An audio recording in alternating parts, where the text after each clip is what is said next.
Everyone, तो आज हम स्टार्ट कर रहे हैं excretory product and elimination. Excretory product and elimination का बेसिकली जो लेक्चर होगा ये 5वां लेक्चर होगा। इसके पहले 4 लेक्चर हो चुके हैं। तो जो बच्चे इस लेक्चर में नए हैं उनसे निवेदन है कि आप पिछली वाली क्लास को अटेंड करके आएँ ताकि आपको समझ में आ जाए कि इस क्लास में हमने क्या पढ़ा है, क्या सीखा है और क्या पढ़ने वाले हैं। तो आज की क्लास बेसिकली जो होगी काउंटर करंट मैकेनिज्म को लेकर के होगी। काउंटर करंट मैकेनिज्म क्या होती है, इससे पहले मैं आपको बता दूं कि इससे पहले 4 क्लास हो चुकी हैं। इसके पहले वाली जो क्लास थी वो चौथी क्लास थी, उसको आप एक बार देख लें फिर आप इसमें आए ताकि आपको समझ में आए पिछली बार हमने क्या पढ़ा था।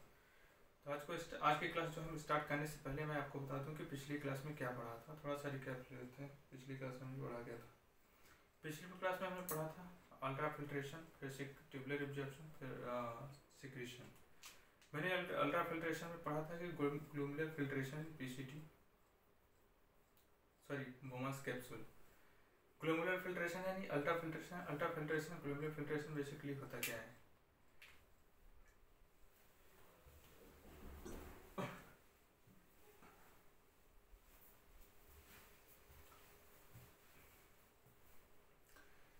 ग्लोमेरुलर फिल्ट्रेशन क्या होती है, यानी ग्लोमेरुलर यानी बोमास कैप्सूल्स जो फिल्टर होता है ब्लड, उसको बोलते हैं ग्लोमेरुलर फिल्ट्रेशन। बेसिकली ये होता कैसा होता है, जैसे कि अफरेंट आर्टरीज जो होती है ब्लड ज़्यादा आता है, एफरेंट आर्टरीज जो होती है कम निकलता है। ज़्यादा आता है कम जाता है, इसका मतलब ये होगा कि ब्लड जो होती है वहाँ पे एक्यूमुलेट होती है, इकट्ठा होती है। तो उसके कारण एक प्रेशर लगता है जिसको बोलते हैं glomerular hydrostatic pressure. Glomerular hydrostatic pressure जो होती है पॉजिटिव होती है, 55 mmHg होती है। दूसरा प्रेशर जो होता है CHP होता है, ब्लड कोलाइडल ऑस्मोटिक प्रेशर। ये ऐसा प्रेशर है कि जो ब्लड में प्रेजेंट होते हैं कोलाइडल सब्सटेंस, जैसे कि WBC, RBC, W प्लेटलेट्स हो गए, ये अलग तरीके का प्रेशर लगाते हैं जो फिल्टर होने में रोकते हैं, रुकावट पैदा करते हैं। इसको बोलते हैं ब्लड कोलाइडल ऑस्मोटिक प्रेशर। इसके अलावा जो होती है प्रेशर और होता है जिसको बोलते हैं कि CHP, कैप्सुलर हाइड्रोस्टैटिक प्रेशर। जो बोमास कैप्सूल्स के सेल्स होती है वहाँ पे कैप्सुलर लेयर होती है वो, ये दोनों क्या होते हैं, एक 50 mmHg होती है, 30 mmHg होती है। ये दोनों क्या होती है, निगेटिव होती है। दोनों मिलाकर के जो होती है नेट फिल्ट्रेशन रेट जो होता है 55 mmHg plus minus 45 mmHg। Net filtration rate जो आता है 10% यानी कि 10 आता है। कहने का मतलब जो blood pressure net filtration rate होता है 10% यानी 10 mmHg होता है। कहने का मतलब ये कि अगर ब्लड प्रेशर किसी का कम हो जाए या बढ़ जाए तो क्या होगा। सोचो अगर कम हो जाए तो क्या होगा, ब्लड में जो वेस्ट मटेरियल्स होगी, नाइट्रोजनस वेस्ट होंगे, कार्बन डाइऑक्साइड, CO2 जो होगा, जो भी वेस्ट मटेरियल्स होगा वो वहाँ पे एक्यूमुलेट होने से क्या होगा, किडनी फेलियर के चांसेस ज़्यादा हो जाते हैं, यानी सडन डेथ होने की प्रोबेबिलिटी बढ़ जाती है वहाँ पे। इसके बाद हमने पढ़ा था ट्यूबुलर रिब्जॉर्प्शन इन PCT। ट्यूबुलर रिब्जॉर्प्शन में हमने पढ़ा था कि इसके बाद पढ़ा था कि जो ब्लड फिल्टर होता है पर मिनट जो होता है 1100 से 1200 ml होता है, और 1100 से 1200 ml में जो होता है 55 55% जो होती है क्या होती है, प्लाज्मा होती है। 55% जो होती है प्लाज्मा होती है। इस 1100 से 1200 ml का लमसम जो होती है 625 ml पर मिनट जो होती है ब्लड फिल्टर होता है। यानी कहने का मतलब 180 लीटर ब्लड जो होता है प्रतिदिन फिल्टर होता है। तो इस 180 लीटर में से जो होती है 1.5 से 1.8 लीटर जो होता है यूरिन बनता है, यानी कन्वर्ट होता है। इसके बाद पढ़ा था ग्लोमेरुलर फिल्ट्रेशन इन PCT। रिब्जॉर्प्शन इन PCT। PCT में हमने क्या पढ़ा था कि मैक्सिमम रिब्जॉर्प्शन जो होता है PCT में होता है 70 to 80% रिब्जॉर्प्शन हो जाता है। इसमें क्या होते हैं, मिनरल्स होते हैं, विटामिन्स होते हैं, ग्लूकोज होते हैं और अमीनो एसिड्स होते हैं, और क्या होता है सोडियम। इनका क्या होता है पैसिव एक्टिव रिब्जॉर्प्शन होता है, और जो होते हैं हाइड्रोजन आयन इनका क्या होता है SO3 तो पैसिव रिब्जॉर्प्शन होता है। इसके बाद हमने पढ़ा था ट्यूबुलर रिब्जॉर्प्शन इन ल्यूका फैमिली। ट्यूबुलर रिब्जॉर्प्शन इन ल्यूका फैमिली क्या बता, vasa recta thin segment thick segment. Descending ल्यूका फैमिली जो होती है वाटर क्या होती है, परमीबल होती है, थिन होती है। थिन लेयर किसकी बनी होती है, सिंपल स्क्वेमस एपिथेलियम की बनी होती है। असेंडिंग ल्यूका फैमिली क्या होती है, वाटर अनपरमीबल होता है, इलेक्ट्रोलाइट्स परमीबल होता है। इसमें थिन सेगमेंट्स जो होती हैं, इनमें क्या होती है NH3 जो होता है एक्टिव भी होता है पैसिव भी होता है। थिक से क्या होता है एक्टिव होता है, थिन से क्या होता है पैसिव होता है। इसके बाद पढ़ा था tubular reabsorption, collecting duct. Collecting duct में कैसे एब्जॉर्ब होता है? कलेक्टिंग डक्ट में जो होता है बेसिकली कंडीशनल रिब्जॉर्प्शन होता है। एक होता है एड्रेनल कॉर्टेक्स के थ्रू, एक होता है वैसोप्रेसिन हाइपोथैलेमस के थ्रू। वैसोप्रेसिन से क्या होता है, ये वाटर को रिब्जॉर्प्शन कराता है। किडनी क्या कराती है, एल्डोस्टेरॉन, ये जो होती है सोडियम का रिब्जॉर्प्शन कराती है। इसके बाद पढ़ा था कलेक्टिंग डक्ट। कलेक्टिंग डक्ट से जो होती है वाटर भी होता है, यूरिया थोड़ा स्मॉल अमाउंट में जो होती है रिब्जॉर्ब होती है ऑस्मोलैटिक ग्रेडियंट मेंटेन करने के लिए। इस वीक इसके बाद पढ़े थे कि tubular secretion, secretion of PCT, secretion of ल्यूकोमिन, secretion of DCT, secretion of collecting duct. Secretion of PCT हमने पढ़ा था कि पोटेशियम NH3 और हाइड्रोजन आयन का जो होता है सिक्रेशन होता है, SCO3 + HCl NaCl का जो होता है रिब्जॉर्प्शन होता है। सेम एटिस कलेक्टिंग डक्ट में भी होता है, सेम एटिस जो होता है डीसीटी में भी होता है।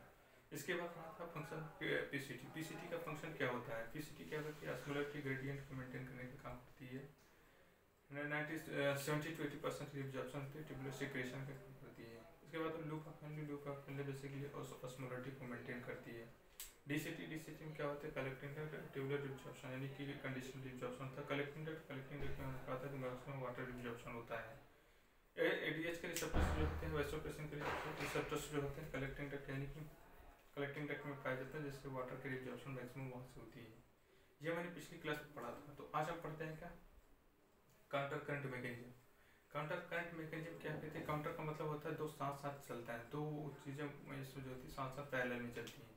कहने का मतलब ये होता है कि एक से फिल्टर होता है, एक से होता है रिब्जॉर्ब होता है, एक से फिल्टर होता है, एक से रिब्जॉर्ब होता है, एक दोनों अपोजिट में चलते हैं। एक फिल्टर रिब्जॉर्ब हो रहा है तो एक सिक्रेट हो रहा है, फिल्टर रिब्जॉर्ब हो रहा है तो सिक्रेट। इससे क्या होता है कि ऑस्मोलैरिटी जो होती है मेंटेन रहती है। और जो यूरिन का कंसंट्रेशन है, कंसंट्रेशन ऑफ यूरिन का कंसंट्रेशन 4 टाइम्स इनिशियल से बढ़ जाता है। तो स्टार्ट करते हैं आज की क्लास जो होते हैं काउंटर करंट मैकेनिज्म। पहले काउंटर करंट मैकेनिज्म की हम डिफिनेशन देखेंगे। डिफिनेशन क्या है काउंटर करंट मैकेनिज्म?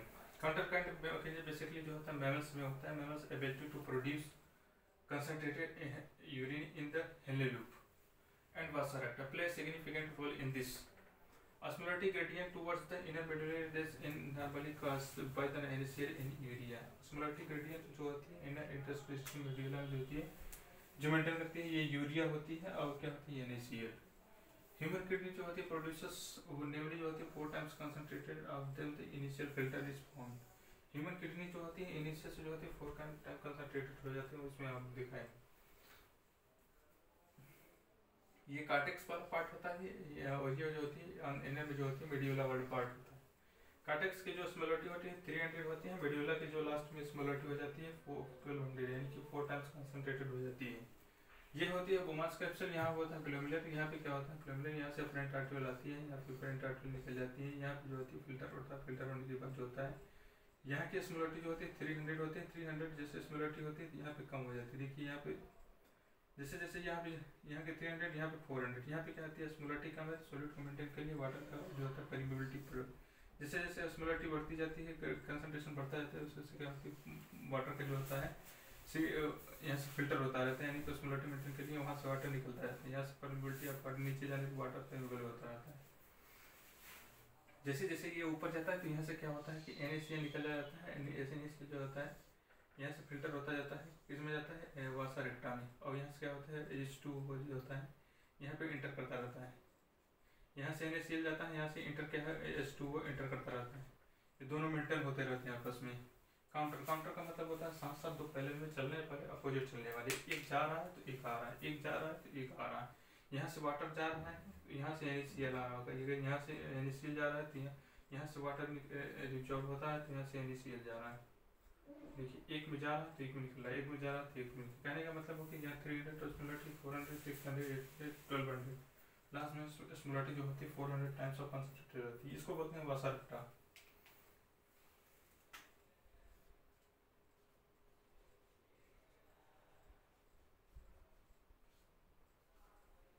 इसको बोलते हैं वासारेक्टा। ये लास्ट में जो होती है collecting duct. Collecting duct DCT के बाद कलेक्टिंग डक्ट। कलेक्टिंग डक्ट में क्या होती है यूरिया होती है और वाटर होता है। स्मॉल अमाउंट जो होती है वो वाटर और एरिया ज़्यादा होने के कारण यहाँ पे रिब्जॉर्ब हो जाते हैं। रिब्जॉर्ब होने से मेन मकसद क्या होता है यहाँ की स्मोलरिटी मेंटेन हो जाती है, और लास्ट अमाउंट जो होता है कलेक्टिंग डक्ट से बाहर 400 टाइम्स ऑफ कंसंट्रेटेड यूरिन यहाँ पे बन जाती है। बेसिकली जैसे कॉर्टेक्स से मेड्यूला के अंदर आते हैं तो यहाँ की कंसंट्रेशन 300 है, यहाँ की कंसंट्रेशन 400। यहाँ पे थोड़ा डिफरेंस दिखता है, जिसके कारण कि वाटर जो होता है रिचॉर्व होता है, परमेबल होता रहता है, और NaCl जो होता है निकल रहा है। जैसे इधर वाटर निकल रहा है तो इधर इस NaCl इसमें जा रहा है, NaCl से इधर जा रहा है, ये वाटर जो निकल रहा है ये इसमें आएगा, NaCl इसमें से इधर निकल जाएगा। ये क्या करते हैं, ऑस्मोलैटिक ग्रेडियंट को मेंटेन करते हैं। यहाँ पे जैसे जैसे नीचे आता है तो यहाँ पे वेरी कंसनट्रेटेड यानी कि 12 टाइम्स कंसनट्रेटेड, यानी कि नीचे से जब ऊपर से नीचे आते हैं तो यूरिन जो होती है 4 टाइम्स कंसनट्रेटेड हो जाती है, और जब नीचे से ऊपर जाती है असेंडिंग लूप ऑफ फनले में यहाँ पे क्या होती है, डाइल्यूट हो जाती है। ऊपर उससे नीचे आते हैं तो मोर कंसनट्रेटेड, और असेंडिंग लूप ऑफ फनले जाते हैं तो मोर डाइल्यूट बन जाती है। ये जाती है DCT। DCT में जो अगर पूछा जाए कि सबसे ज़्यादा ब्लड कहाँ पर होता है तो ये कंसनट्रेट कम होती है, यहाँ पर DCT। DCT में के बाद जाती है कलेक्टिंग में। कलेक्टिंग में तो यूरिया एंड वाटर का रिब्जॉर्प्शन हो जाता है वो ऑस्मोलैटिक ग्रेडियंट को मेंटेन करने के लिए। एक बार फिर से ये आप लोगों को उतारना, आपको एज इट इज बना लेना है ताकि आपको समझ में आ जाए। काउंटर करंट मैकेनिज्म क्या होता है? काउंटर करंट जो होती है मैकेनिज्म ये मैमल्स में होती है। ये किस लिए होती है? यूरिन को कंसनट्रेट करने के लिए, यानी कि पानी का जो लॉस होता है उसको कंसनट्रेट करने के लिए होती है। ये मैमल्स में एक फीचर होता है जो कंसनट्रेट करने के लिए होती है। मेडिकॉर्टेक्स की ऑस्मोलैटिक 300 होती है, और मेडुला की जो कंसनट्रेटेड होती है 4 टाइम्स देन NaCl होती है। इसमें जो ऑस्मोलैटिक को मेंटेन करता है बेसिकली जो होता है NaCl होता है, यूरिया होता है, और ह्यूमन किडनी में produce more than full. Human kidney जो प्रोड्यूस करती है 4 टाइम कंसनट्रेटेड यूरिन प्रोड्यूस करती है। तो आप इसको जो है उतार लीजिए और इसके बाद इसको बना लीजिए। फिर हम नेक्स्ट टॉपिक में चलते हैं, regulation of hormone.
Hormonal regulation की बात करें तो हार्मोनल रेगुलेशन में जो पहला रेगुलेशन होता है हाइपोथैलेमस से होता है। इसमें बेसिकली होता है कि GFR and blood pressure and blood volume and body fluid अगर मात्रा कम हो जाए, इसमें क्या होते हैं कि ये स्टिमुलेट करता है किसको, हाइपोथैलेमस को। हाइपोथैलेमस क्या करता है, एडीएच एंड वैसोप्रेशन, एडीएच वैसोप्रेशन क्या करता है, एब्जॉर्प्शन कराता है।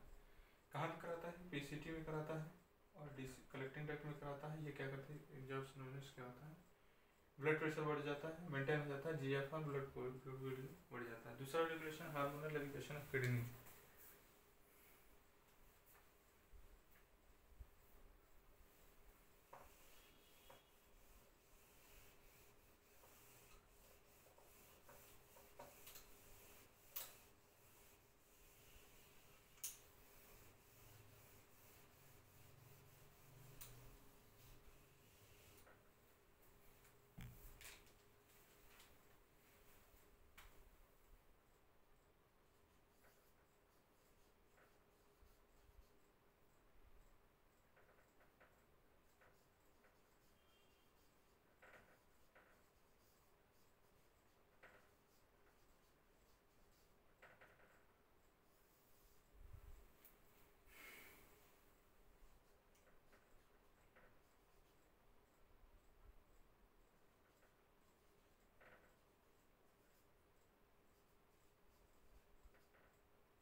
हार्मोनल रेगुलेशन की बात करें, जो दूसरी रेगुलेशन होती है ब्लड प्रेशर का, वो होती है रेगुलेशन ऑफ किडनी। किडनी क्या करती है, अगर blood pressure blood volume body fluid volume कम हो जाए तो स्टिमुलेट करती है, क्योंकि जेजिस सब किडनी क्या करती है, रिलीज करती है किसको, रेनिन को। रेनिन सेम उसी टाइम जो होती है ब्लड में क्या आती है, एंजियोटेंसिनेशन, ये क्या होती है, इनएक्टिव होती है। रेनिन इसको कन्वर्ट करती है किसमें, एंजियोटेंसिन 1 में। ये क्या होती है, पार्शियली एक्टिव होती है। फिर एंजियोटेंसिन कन्वर्टिंग एंजाइम जो होती है ये लंग्स से आती है, ये कन्वर्ट करती है उसी एंजियोटेंसिन सेकंड में। ये क्या होता है, पावरफुल वेसोकंस्ट्रिक्टर होता है। वेसोकंस्ट्रिक्टर ब्लड प्रेशर को बढ़ा देता है, ब्लड यूरिन में बढ़ा देता है। तो मेरी सेकंड रेगुलेशन। थर्ड रेगुलेशन जो है,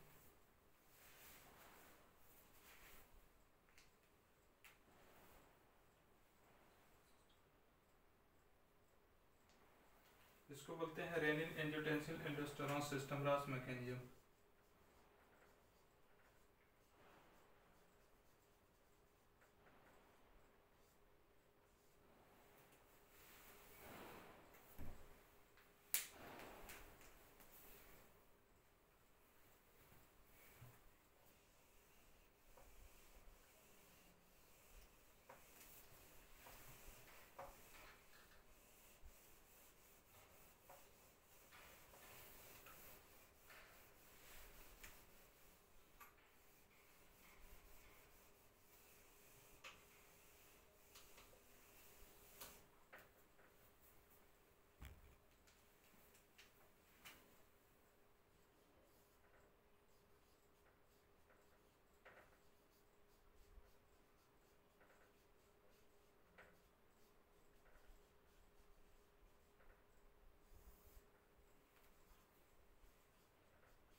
तीसरा क्या होती है, अल्टरनेटिव फैक्टर। ये क्या होती है, एंटागोनिस्टिक मैकेनिज्म ऑफ रास।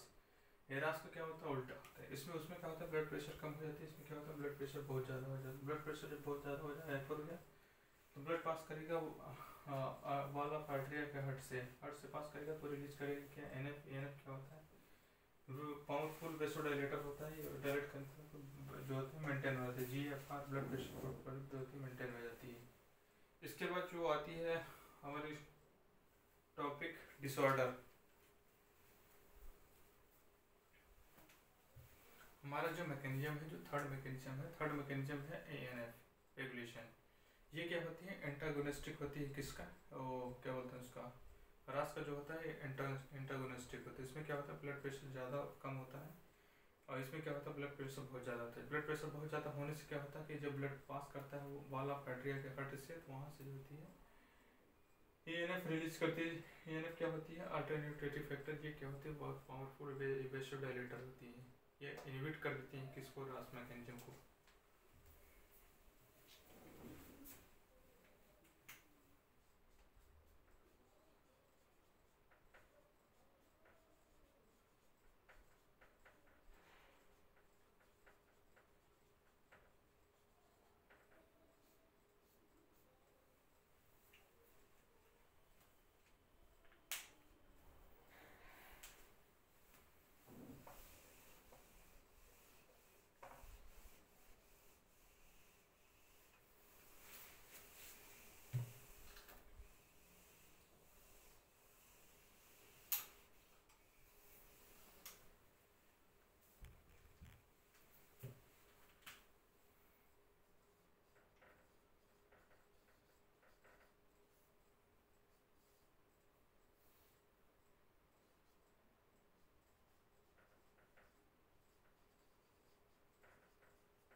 हम बात करें डिजीज की, यानी बीमारी की।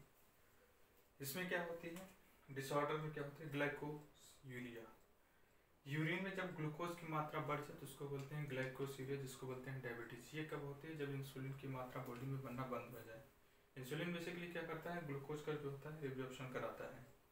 दूसरी जो है कीटोन, कीटोन यानी जो होती है, कीटोन बॉडी जो होती है प्रोटीन होती है। प्रोटीन का जब फैट का ऑक्सीडेशन होता है तो कीटोन बॉडी बनती है। ये बेसिकली उनमें बनता है जिनमें फैट का ऑक्सीडेशन होता है, जो डायबिटीज के पेशेंट होते हैं, अचानक से उनका वेट कम हो जाता है, ये उनमें होता है। यूरेमिया क्या होता है? Accumulation of urea in urine, blood में यूरिया जो होते हैं एक्यूमुलेट हो जाता है कहाँ ब्लड में, उसको बोलते हैं यूरेमिया। तीसरा है रीनल कैल्कुलाई। रीनल कैल्कुलाई क्या? Mass of crystal store, mass of crystal storing जो है renal कैल्कुलाई। Glomerular nephritis, glomerular nephritis क्या होती है? Inflammation of glomeruli in kidney. ये होती है 5 डिजीज हमारे जो है सिलेबस में दी है। इसके बाद एक प्रोसेस और है जिसको बोलते हैं डायलिसिस। डायलिसिस बेसिकली होता है ब्लड का फिल्टर होता है। उसमें क्या होता है? रीनल आर्टरी और रीनल वेन होती है। आर्टरी से उसमें ब्लड निकालते हैं, रेडियल आर्टरी से क्या होते हैं ब्लड को निकालते हैं। उसके बाद एंटी हिपेरिन मिलाते हैं। एंटी हिपेरिन मिलाने के बाद जो होता है बॉडी टेम्परेचर को मेंटेन करते हैं। उसके बाद सल्फेन ट्यूब में डालते हैं। सल्फेन ट्यूब में जो होती है सभी आयंस प्रेजेंट होता है, सभी विटामिन मिनरल प्रेजेंट होते हैं एक्सेप्ट ऑफ नाइट्रोजनस वेस्ट। उसमें जो होते हैं नाइट्रोजनस वेस्ट नहीं होते हैं। बेसिकली जो डायलिसिस प्रोसेस होती है नाइट्रोजन वेस्ट को निकालने की एक प्रोसेस होती है, प्रक्रिया होती है। जो नाइट्रोजन वेस्ट क्या होते हैं? हाईली पॉइजनस और हाईली टॉक्सिक सब्सटेंस होते हैं। अगर ब्लड में 1% हो जाए तो बीमारी जो सडन डेथ होने की प्रोबेबिलिटी बढ़ जाती है। सल्फेन ट्यूब से डालते हैं। सल्फेन ट्यूब में क्या होती है कि नाइट्रोजन नहीं होती, बाकी सभी मात्रा होती है। नाइट्रोजन ना होने से क्या होती है? नाइट्रोजन फिल्टर हो जाती है। और उसके बाद जो होता है ब्लड जो होता है सल्फेन ट्यूब से निकाल कर टेम्परेचर को मेंटेन करते हैं। एंटी हिपेरिन मिलाते हैं। एंटी हिपेरिन मिलाने के बाद जो होते हैं रेडियल वेन उसको जोड़ देते हैं, और वो रेडियल वेन से जोड़ने के बाद जो होता है ब्लड फ्लो होती है और लंग्स तक जाती है, वर्क करती है। तो आज के लिए इतना ही, फिर मिलते हैं नेक्स्ट चैप्टर में। नेक्स्ट चैप्टर बेसिकली मेरा क्या होगा? Locomotion movement. लोकोमोशन मूवमेंट जो होती है, मसल वाला आई थिंक कंप्लीट हो गया है। बोन वाला पार्ट बचा है, तो नेक्स्ट टॉपिक जो मेरा होगा वो बोन होगा। तो आप इसको उतार लीजिए।